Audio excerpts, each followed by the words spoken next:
The House of Representatives will most likely be voting next week on a bill that will strip away civil rights of people with disabilities. It's also important to understand this: the ADA doesn't have any other enforcement mechanism other than people with disabilities filing lawsuits. And so there is no other enforcement mechanism at all. So if you take away the threat of litigation, you're taking away any enforcement of the ADA. Welcome to Blind Abilities. I'm Jeff Thompson. Chris Danielson, the Public Relations Director of the National Federation of the Blind in Baltimore, is here to talk to us about HR620. What's HR620? Well, here's Jessica Hodges to tell us all about it. HR620 will do the following. Eliminate the need for businesses and other entities that offer services to the public to meet accessibility requirements until a complaint is filed against them. Limit the ability to file a complaint unless it is in writing. Specifies the exact part of the law that is being violated, whether the person complaining has made a direct complaint to the business, and whether the barrier or lack of access is permanent or temporary. The person with a disability must then wait up to 180 days for the business to fix the complaint, therefore denying the person with a disability access to the services for the waiting period. Also, the business could have more than 180 days to fix the complaint if they are making substantial progress to fix the complaint. Upon learning about HR 620, I knew I had to find out more and what we could do about it. So I gave our friend Chris Danielson a call out at the NFB headquarters. Hello. Hey, Chris, how you doing? I'm doing well, Jeff. How are you, buddy? Good, good. Yeah, my state director just sent me the HR 620. I started looking at it. It's like, wow. Yeah. What a way to chip away at ADA there. Yeah, exactly. And I think it's a result of those drive-by lawyers that happened for a while there that I was reading about. Yeah, and there definitely are some people that are abusing the ADA. We're not convinced that it's necessarily as big of a problem as it's being made out to be, but there have been a lot of really sensational media stories about it. And so often the case, the policymakers that are trying to respond to this are taking the wrong approach in that they are indiscriminately attacking both the people who have a legitimate need to bring ADA complaints and the people who are malefactors without really making that distinction in a meaningful way. Mm-hmm. It really seems like they're going right back to the 90s before Bush signed it into effect. I think that was one of the biggest changes that happened right off the bat.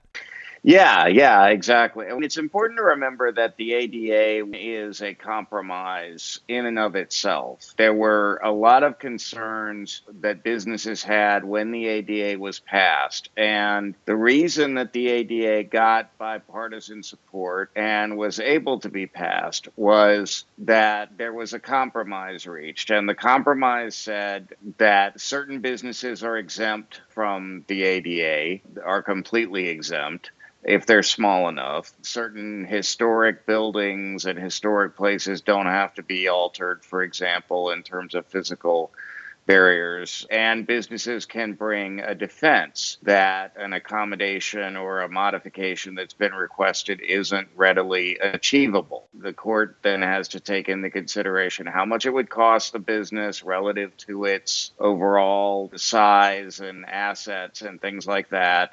So there are already all kinds of protections that businesses have under the ADA. So when you start adding these extra layers, you're really undermining it, because it's also important to understand this: the ADA doesn't have any other enforcement mechanism other than people with disabilities filing lawsuits. There is no other enforcement. I mean, the Department of Justice can also file lawsuits, but that's still litigation. And so there is no other enforcement mechanism at all. So if you take away the threat of litigation, you're taking away any enforcement of the ADA. And with the proposal of HR 620 of them having 180 days to think about complying, and they can extend that further if they seem like they're on the right path, it means that no one has to do anything until someone files a complaint, and then you're out for 180 days of that service. At least 180 days, because what's really unclear from the law, and what we think is also really dangerous, is that it introduces this whole idea of substantial progress toward compliance. So after that 180 days, if the business has supposedly achieved substantial progress, which the proposed law HR620 doesn't define, by the way, then you still can't bring an enforcement action or a lawsuit. Well, what if the business just stops at substantial compliance, whatever that means, or substantial progress? It's not even substantial compliance, it's substantial progress. Mm-hmm. So if they just stop there, then it looks like they can effectively hold the litigation in abeyance permanently. So like you said, they don't have to comply at all unless they get a letter. And it has to be an extraordinarily detailed letter, something that a layperson isn't going to be able to put together. So there's still going to be a cost to the complainant to get a lawyer and deal with all that. And then you've got this 180-day waiting period, and then you've got this substantial progress standard. So we think the end result of this is it's extraordinarily difficult, if not impossible, to ever file a lawsuit. They will just out-lawyer you. Exactly. You can keep somebody tied up in this paperwork for a long time, and I don't want to impugn people's motives.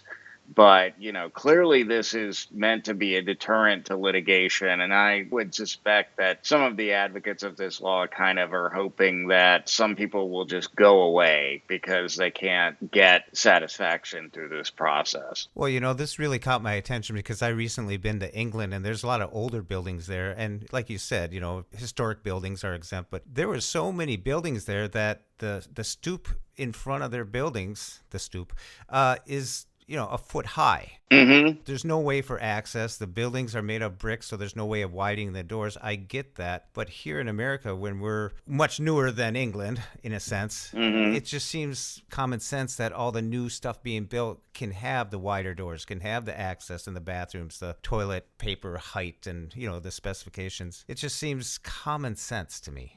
Yeah.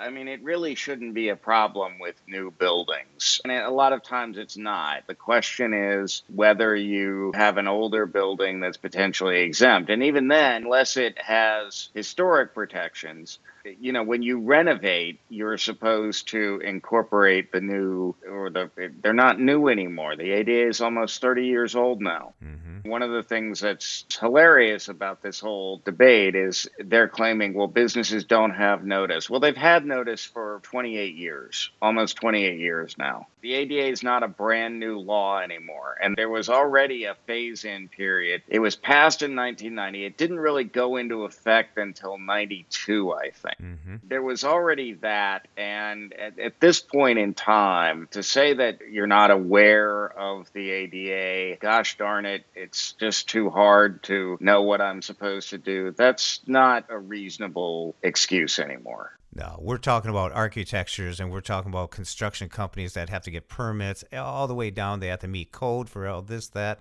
It's been in their books for quite a while now. Yeah, absolutely.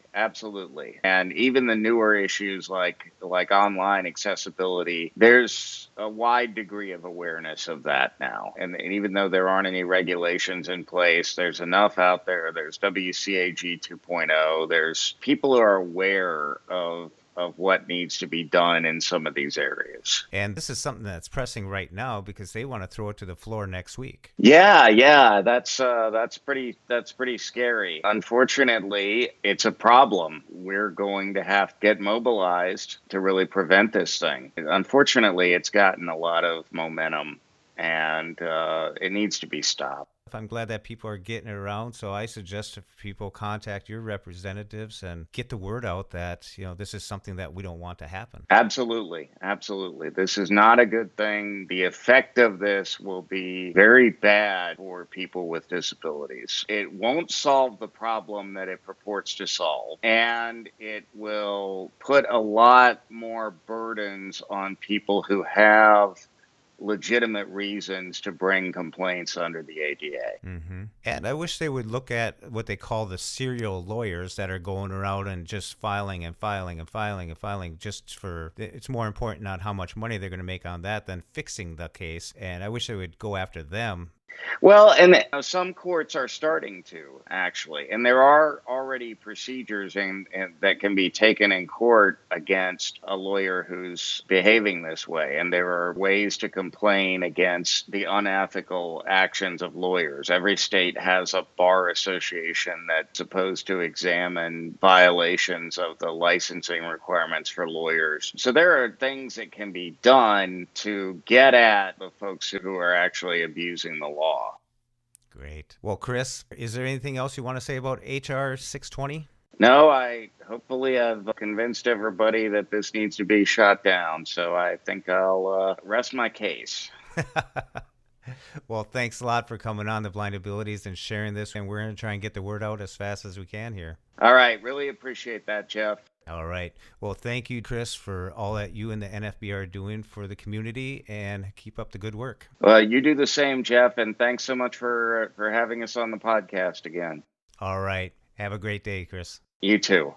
It's always nice to talk to Chris. He's always giving us the lowdown on the matters at hand. And here's Jessica Hodges with some more information and some action items that you can use when you contact your representatives in the House. This bill attacks the rights of people with disabilities because of frivolous lawsuits being brought by lawyers against businesses. This problem is about lawyers who are bad actors and should not be solved by guiding the rights of people with disabilities. As of yesterday afternoon, this is what our House folks are looking for timelines. Tuesday the 13th, the House Rules Committee will meet to set a process for consideration of the bill. Wednesday or Thursday the 14th or 15th, probable floor vote on the bill if the House leadership looks like they really want to push this through next week. Congressmen and women in the House of Representatives need to hear from the community now. Here is what can be said. HR 620 will take away the civil rights of people with disabilities. It will make people with disabilities wait for up to 180 days for services that other people have immediate access to. The wait may be even longer than 180 days because a business that is making substantial progress towards fixing the problem can take even longer than 180 days.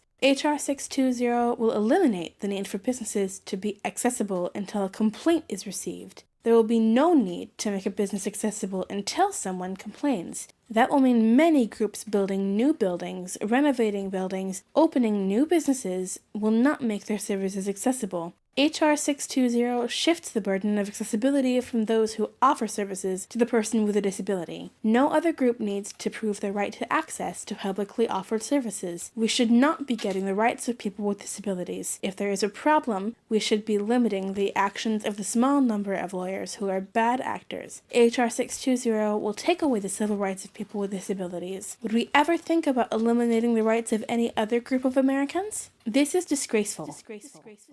And here's a website and a little demonstration on how you can find the representative to contact in your area. Address: https://www.house.gov/representative/find-your-representative. Not sure of your congressional district or who your member is? This service will assist you by matching your zip code to your congressional district, with links to your member's website and contact page. Enter your zip code. Provide additional information. The information you provided, zip code 55,432, overlaps multiple congressional districts. Providing additional information will allow an exact match. Enter street address. City. Select a state. Pop-up button. Minnesota. Minnesota District 3. Your possible representatives. Eric Paulson, Republican. Minnesota District 3, Betty McCollum. Link, Democrat. Minnesota District 4, Keith Ellison. Link, Democrat. Minnesota District 5, Tom Emmer. Link, Republican. Minnesota District 6, Betty McCollum. Link. Address, Washington, D.C. Office, 2256 Rayburn House Office Building, 20515. Phone, 202-225-6631. St. Paul Office, phone, 651-224-9191. We do encourage you to contact all your representatives and let them know how you feel about HR 620. We thank you for listening to this podcast. We hope you enjoyed. And until next time, bye-bye. When we share what we see through each other's eyes, we can then begin to bridge the gap between the limited expectations and the realities of blind abilities. The realities of blind abilities. For more podcasts with a blindness perspective, check us out on the web at www.blindabilities.com, on Twitter at blindabilities. Download our app from the App Store, blindabilities, that's 2 words, or send us an email at info@blindabilities.com. Thanks for listening.